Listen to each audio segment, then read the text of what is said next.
Welcome to Elmika Project. Sekarang aku posisinya lagi di Jawa Tengah dan aku tuh lagi mau nemuin Mas Dodi. Masih ingat gak?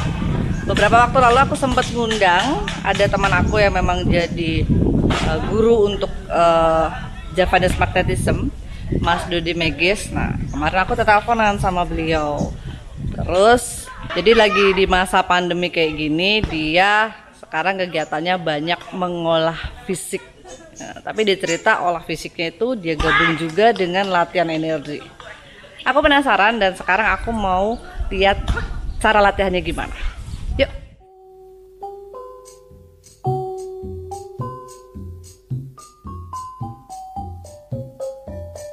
Nah, aku udah sampai di lokasi dan sekarang aku tuh mau ngeliat latihannya kayak gimana yang dimaksud sama Mas Dodi gitu. Kayaknya kalau aku lihat sih kayak semacam itu kayak latihan pencaksilat gitu guys. Karena kalau dibilang ada tambahan energinya, nah itu yang aku belum tahu tuh. Halo Mas Dodi, ya. Baik. Jadi ini latihannya? Ganggu nggak nih aku? Enggak ganggu. Boleh ya aku sembari lihat-lihat ya. Jadi ini sekarang kita udah ada di lokasi latihannya dan ini seru sih ngeliat mereka latihan bareng-bareng gitu. Ini jadi sebetulnya latihan apa sih Mas? Iya, jadi kan aku kan tadinya jarang olahraga tadinya. Terus? Karena terlalu sering olah rasa, olah energi, olah batin. Nah, pas pandemi ini kan kebanyakan nganggur, kesempatan lah ya udah olahraga. Banyakin latih fisik gitu latih ya. fisik. Okay. Sebelumnya aku kesini tuh cuma lebih ke belajar energi, nambah wawasan gitu. Tapi ini kan kayak pencaksilat ya? Iya, dia pencaksilat dari tahun udah lama ini kan sebenarnya kan. Dari tahun 2006 udah terdaftar di IPSI. Oh gitu. Jadi emang bener pencaksilat gitu. Bener memang terdaftar IPSI. Cuma ada uniknya, si guru ini juga menguasai ilmu energi juga Oh, gitu. I see. Ya, jadi yang menarik tuh justru mereka itu kan bela diri fisiknya udah bagus. Aku bilang bagus gitu. Cuma ternyata si guru ini walaupun pengalamannya banyak, dia tetap bilang bahwa ada bumbu-bumbu energi yang membuat itu akan lebih kuat. Bahkan kadang-kadang nggak terduga, misalnya orang sudah terkunci, orang sudah terserang, udah apa, dengan energi-energi tertentu bisa selamat gitu. Nah, itu yang menarik buat aku. Oke. Iya, jadi ada momen di mana ketika akses energinya digunakan, kemampuannya jauh di atas kemampuan orang aslinya. Gitu. Jadi lebih powerful gitu. Iya, ya? lebih powerful. Baik tenaga dalamnya, terus juga kemampuan kecepatannya, juga daya tahannya gitu. Seru ya dikombinasi kayak gitu ya. Seru. Dan itu nyata. Jadi sebenarnya gini. Jadi tadi guru memanggilkan entitas gaib yang bisa silat, yang bisa bela diri gitu, atau binatang buas. Dimasukin. Iya, gitu. dimasukin. Okay. Dan orang ini yang dimasukin juga membaca sebuah persiapan supaya tubuhnya cepat menarik apa yang mau dimasukin itu. Jadi mereka ini lagi posisinya dijadikan sebagai medium gitu ya. Iya, betul. Nah, medium ini bisa nanti kemasukannya lebih kayak roh binatang, jadi binatang buas gitu, ataupun bisa juga orang yang dulunya memiliki kemampuan bela diri yang sangat bagus, atau mungkin entitas gaib yang pernah menyaksikan orang yang hidup di zaman Tom Samhong misalnya gitu. Berarti memang proses pemanggilan ini spiritnya katakanlah itu diseleksi ya? Gimana? Spirit yang dipanggil itu diseleksi, betul. Nggak asal, kalau asal nanti namanya penyanyi yang masuk. Iya. Nggak bisa bela bernyanyi diri di lapangan. Gitu. Nggak bisa bela diri. Kalau boleh tahu tujuan dari pemanggilan spirit kemudian dimasukkan ke orang ini untuk apa? Pelatihan untuk Jadi apa? gini, kemampuan manusia secara fisik itu terbatas. Sama seperti pikiran sadar itu terbatas. Pikiran bawah sadar itu lebih luas. Lebih luas ya. Nah, sumber daya yang ada di manusia sebenarnya lebih dari yang dia sadari. Cuma karena pembatasan pikiran sadar, ketika melawan orang yang banyak atau terlihat lebih kuat, ini banyak sekali pikiran kritis yang jadi membuat orang itu merasa tidak bisa melawan.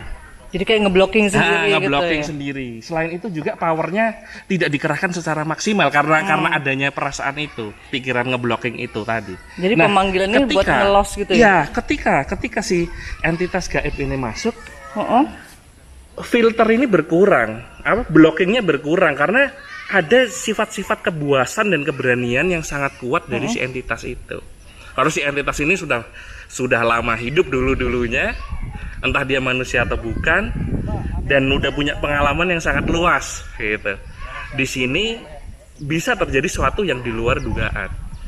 Dan ini semakin saya semakin yakin ketika saya ingat dulu ada acara di TV namanya Beyond Belief, tahu nggak? Nah, Beyond Belief itu kan ada yang benar, ada yang enggak. Ini coba kita tebak ini benar apa enggak. Nah, ternyata ada satu cerita yang benar, dan itu ceritanya ada seorang wanita hampir diperkosa gitu, sama mau disakitin gitu. Dia ngekos di suatu tempat, tiba-tiba dia bisa bela diri kayak karate atau apa gitu, bisa bela diri, yang mau jahat kalah. Padahal dia nggak bisa bela diri sebenarnya, jadi dia kepepet sebenarnya mau membela diri, nggak bisa. Tiba-tiba dia seperti dapat kekuatan, dia kayak marah gitu, tiba-tiba bisa membela diri dan menang. Dan dia sampai heran, loh aku nggak bisa bela diri kok jadi bisa. Ternyata setelah itu kejadian itu, dia tanya sama yang punya rumah itu, ngobrol-ngobrol atau apa, dikasih tahu sama yang punya rumah, dulu di sini ada yang ngekos jago sabuk hitam karate, tapi sudah meninggal. Jadi si spirit meninggalnya ini di situ. Nah, spirit bantuin ini gitu masuk bantuin. Nah, kalau itu kan nggak sengaja ya, keikhlasan dari spiritnya masuk kondisi darurat. Nah, ini sama sebenarnya tapi disengaja gitu. Karena dengan adanya kemampuan untuk menarik spirit-spirit itu.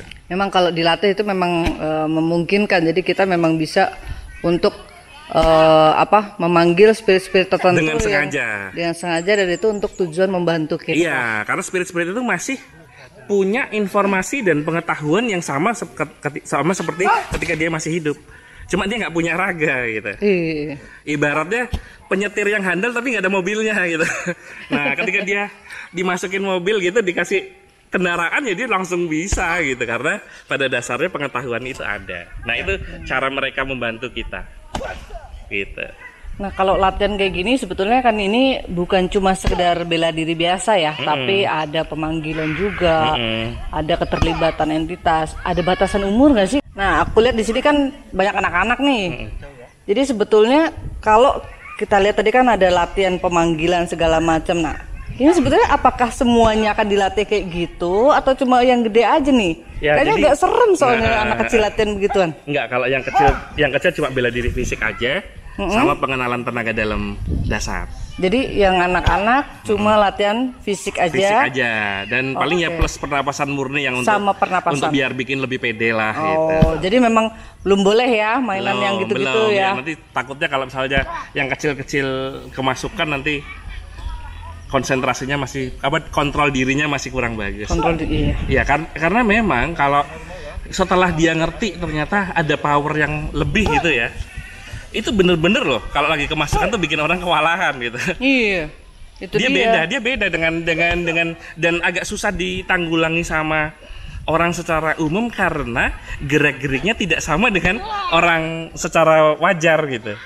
Makanya kan kalau anak-anak gitu yang latihan kan kayaknya serem amat, kecil-kecil udah latihan. Kalau anak-anak lebih ke teknik fisik aja. Paling nonton, ngeliatin, nanti kalau dia udah gede ya baru boleh gitu. Kalau udah gede baru boleh. Jadi memang ada batasan umur ya. Paling enggak udah 17 tahun ke atas lah gitu, udah remaja lebih. Oke. Iya. Jadi udah bisa mempertanggungjawabkan gitu ya. Betul. Jadi aman ya guys. Jadi walaupun banyak anak-anak di sini, mereka tidak boleh berlatih untuk pemanggilan, masih ada batasan umur, jadi masih aman. Mas, aku boleh ya dikenalin sama gurunya? Oh boleh. Iya. Mas Tato. Oke.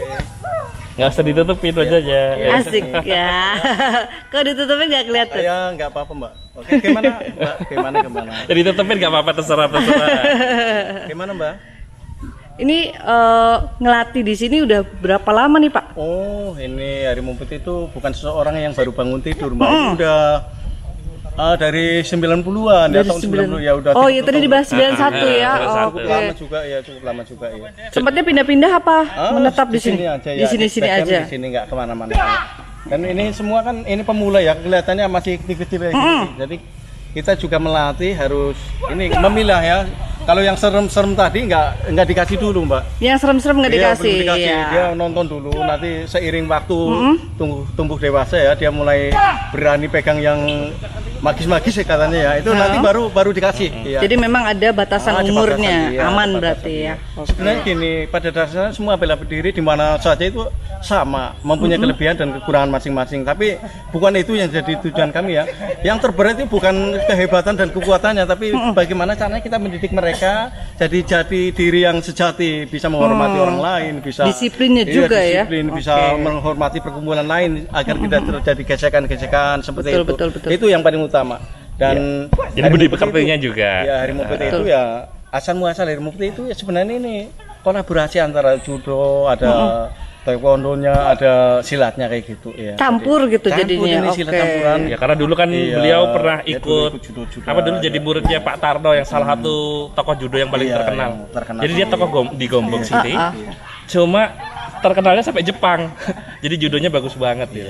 Pak Tarno Terus ya. kami ke Lampung ya, di sana ada silat juga di sana. Terus pulang ke Jawa dikolaborasi lagi dengan silat. Kenapa diberi nama harimau putih ya? Karena Lampung yang identik dengan siluman harimaunya banyak ya, kayak gitu Oh, ya. gitu. Jadi saya terinspirasi ya, karena mertua saya juga kebetulan seorang tabib atau seorang yang maha guru di sana ya. Dia paham dengan energi harimau atau saya jadi beri nama harimau putih itu yang timbul dalam pikiran saya jadi gitu ya. Kadipa ini jadi harimau putih kayak gitu. Tapi sebenarnya kalau kita lihat di YouTube itu harimau putih banyak sekali jenisnya. Nah saya bingung ini harimau putih banyak sekali jenisnya Mbak. Jadi tapi ini harimau putih mungkin lain ya karena Versi Master Tato ini. Versi Master ada Tato. kolaborasi antara Magis Dodi sama harimau putih ya gitu. Asik. Iya. Berarti Ini kalau jadi- yang ini belum ada cabangnya ya? belum ada. Dan yang ini nanti rencananya saya mau fokusnya kalau ini kan untuk karena masyarakat sekitar ya. Nah, kalau untuk profesional saya khususkan lebih ke orang-orang dari luar. Ya juga sih nggak cuma orang luar negeri juga sih. Orang sini juga boleh asal mereka benar-benar serius dan benar-benar menghormati apa yang dipelajari. Mantep. Nah kalau yang untuk kolaborasinya sendiri nih, boleh nggak nih aku nonton nih? Ya boleh. Boleh, ya. Minta didemoin dikit gitu. Iya, boleh. Asik. Oke. Mau sekarang? Boleh. Oke.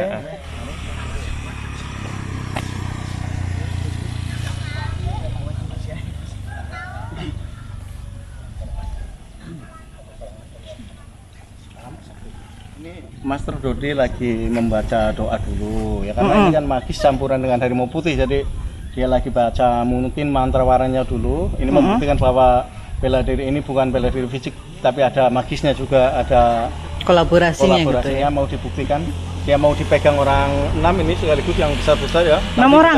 iya 6 orang bisa lepas nggak nanti Master Dodi ya Oke. kita buktikan coba.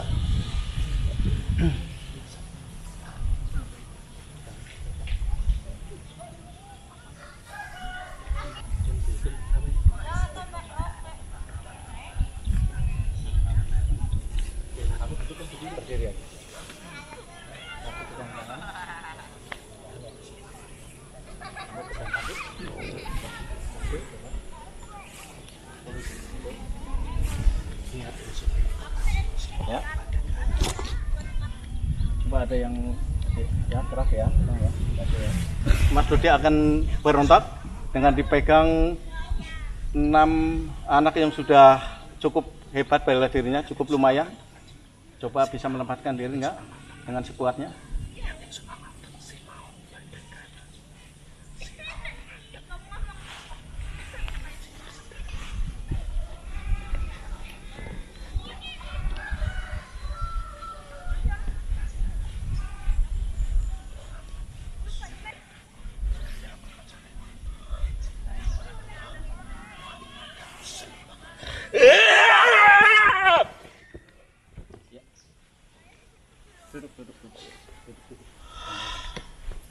Duduk. Masuk duduk.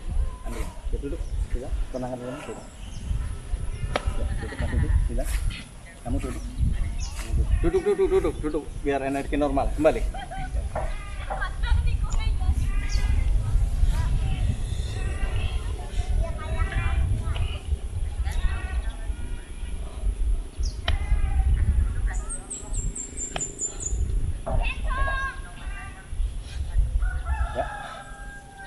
Coba yang terkena energi itu tolong di ini tolong di normalkan kembali. Kamu sehat? Oke. Oke.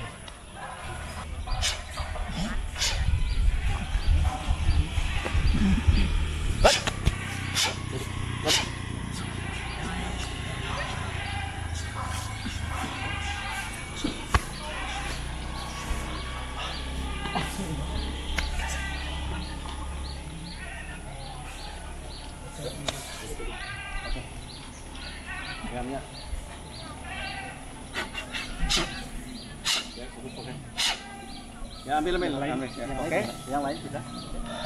Ini kita mau ngapain nih, Mas? Ini ya jadi gini nih.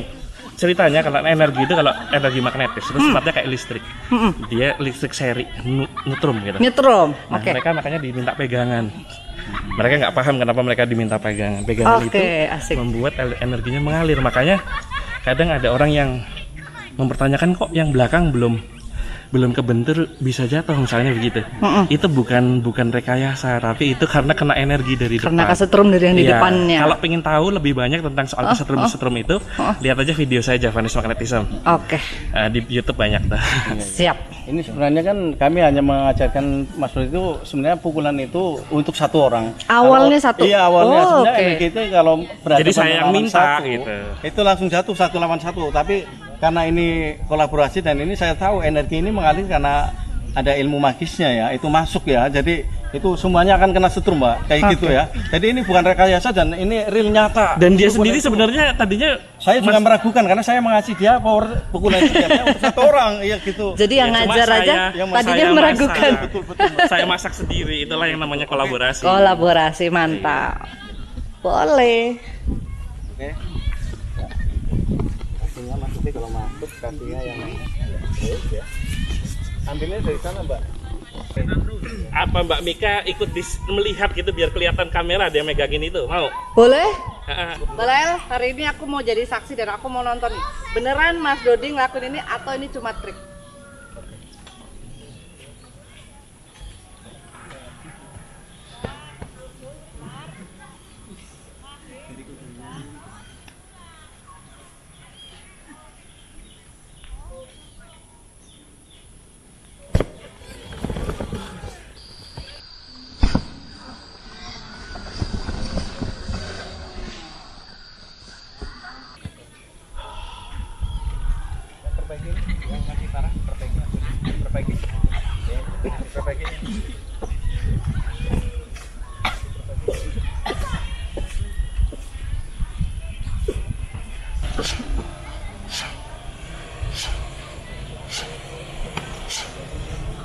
Sebenarnya saya agak nggak enak melakukan ini terus karena ada yang kadang berdampaknya berhari-hari.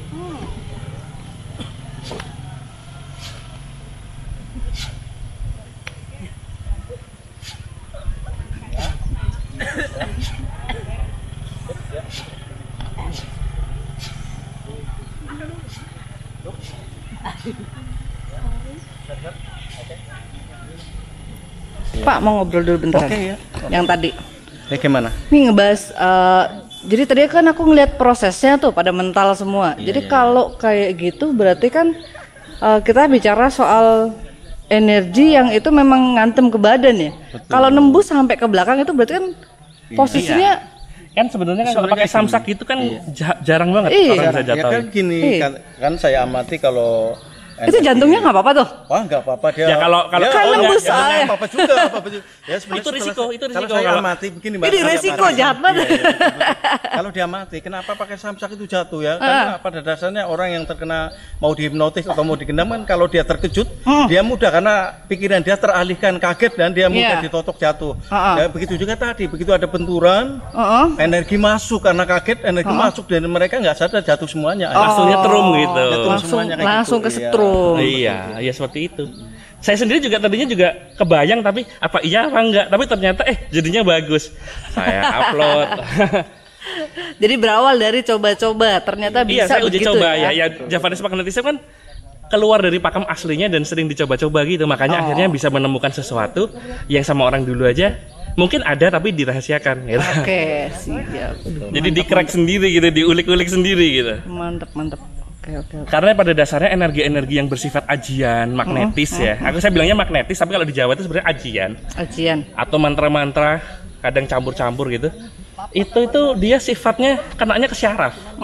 Dan ini dibenarkan ya. Ini semi ilmiah ya. Jadi di bukunya Ormond McGill, salah satu tokoh paling terkemuka hipnosis dunia, dia mengatakan ada 2 cara membuat orang itu terpengaruh bawah sadarnya.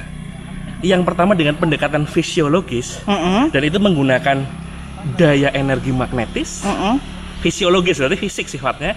Dan yang kedua bersifat kayak hipnotis, kayak sugesti hipnotis. Dan untuk hasil terbaik 2 cara ini harus dikombinasikan.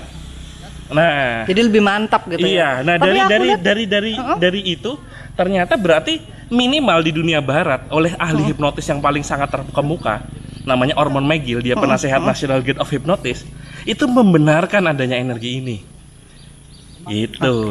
Ini kan hipnotis. Tapi tadi aku ngelihat hipnotis magnetis. Jadi hipnotis yang magnetis. dibilang si Ormond McGill itu karena dia hipnosisnya hipnosis kelas berbeda, dia membahasnya hipnotis dari perspektif yang bukan hipnotis modern doang. Tapi hipnotis yang melibatkan energi-energi magnetis atau energi, sebenarnya kalau mau dibilang secara lebih kasar, energi gaib lah benernya gitu.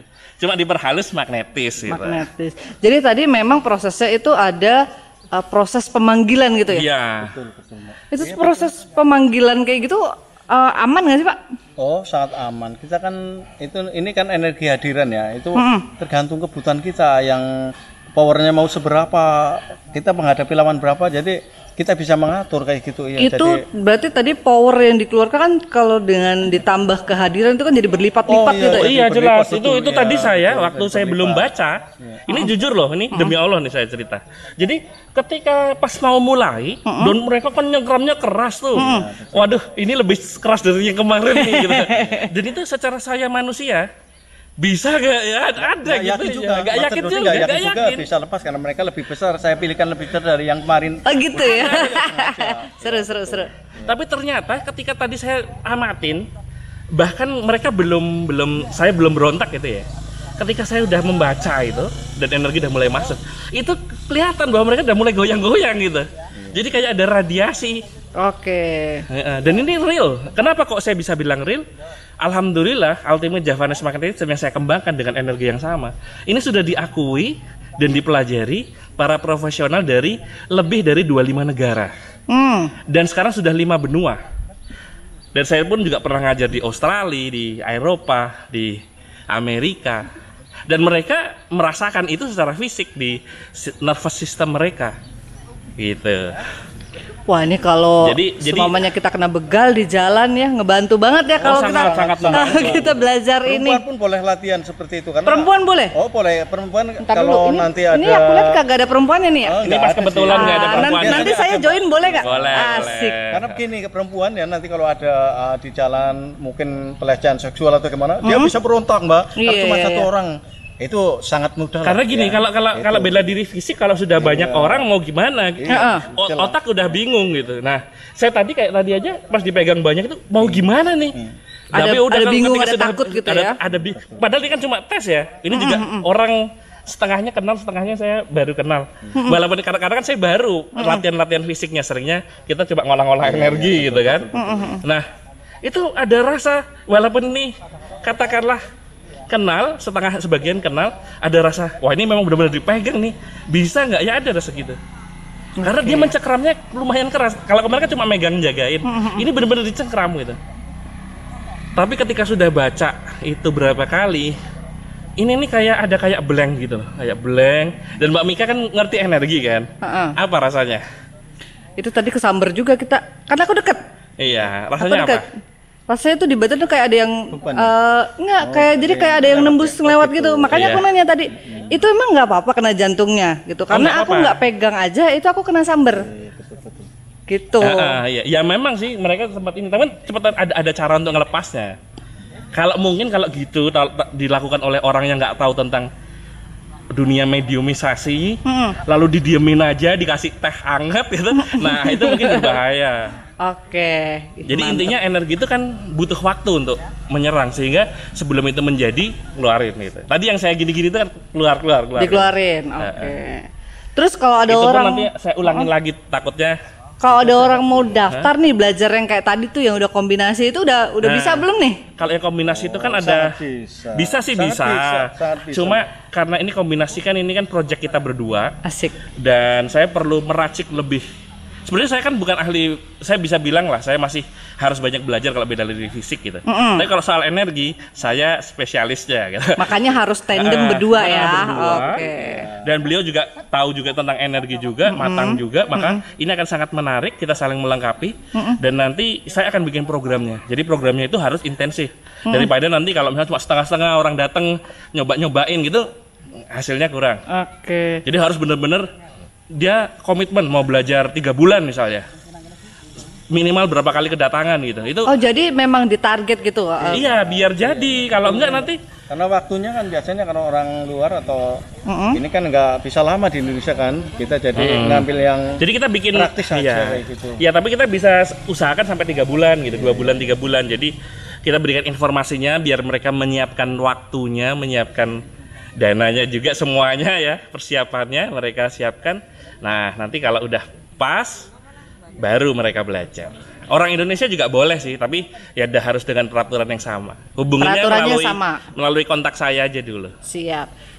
Berarti ini agak sedikit berbeda ya dengan tatanan katakanlah padepokan atau pencaksilat yang memang biasa ada di kita di lokalan ini. Iya, karena sistemnya beda ya. Itu. Ini bedanya karena kolaborasi sama ini magnetisme ini yang beda. Sebenarnya magnetisme itu juga kalau kita jadi dari saya zamannya nonton film Saur Sepuh, Angling Darmo, Patih atau apa sakti sekali begini, itu saya udah dapat feel-nya bahwa itu mungkin. Ibaratnya kayak tinggal di amplify. Kalau orang zaman sekarang mentalin orang cuma 1 atau 2 tenaga dalam, kalau diolah 20 kali lipat berarti bisa lebih dong dari cuma itu. Dari dulu saya punya pemikiran seperti itu. Dan alhamdulillah ternyata bener gitu. Jadi saya tes. Kadang-kadang saya tuh sampai ini ya yang orang nggak ngerti nih soal ngolah energi. Kirain cuma gitu aja, kok percaya kayak gitu. Saya tuh ngolahnya setiap hari. Ngobrol nih sama misalnya kita olah-olah mantra energinya, kekuatannya seberapa. Itu bisa 1 hari menghabiskan waktu 6 jam. 8 jam, 9 jam pernah ya? 9 jam ya. Pernah ya, dari jam 3 itu sampai ngapain aja? Kita ngolah energi. Misalnya saya baca mantra. Ya, ini kayaknya dirasa belum pas, mungkin energinya kurang enak di badan, diperbaiki lagi, diulang lagi, gitu. masih belum pas lagi, ulang lagi sampai akhirnya ketemu yang nyaman kayak gitu ya. Jadi, atau yang powerful misalnya, ini untuk jatuhin orang juga. Cukup nggak? Oh ini ada keliangan tapi masih kurang kuat. Coba ditambahin ini, coba susunannya dibalik. Itu jadi ngutak-ngatik itu lama sekali. Sampai akhirnya ketemu. Kalau udah ketemu dicatat. Besok lagi cari yang lain tentang apa. Bikin jurnal gitu. Ya, misalnya untuk membuat orang cinta kepada kita secara instan misalnya. Itu ketemu juga akhirnya. Ketemu gitu. Atau bikin. Wah, bahaya deh, aku gak boleh deket-deket nih sama Mas Dodi nih. Aman. Aman ya. Iya, jadi intinya kita bisa energi itu karena gini konsepnya ya, dan ini disetujui oleh Barat juga. Pada dasarnya semua yang di alam semesta ini energi. Betul. Dan apa yang mematerialisasi awal mulanya energi. Betul. Jadi kalau kita bisa memanipulasi energinya, maka kita bisa memanipulasi realitanya. Gitu.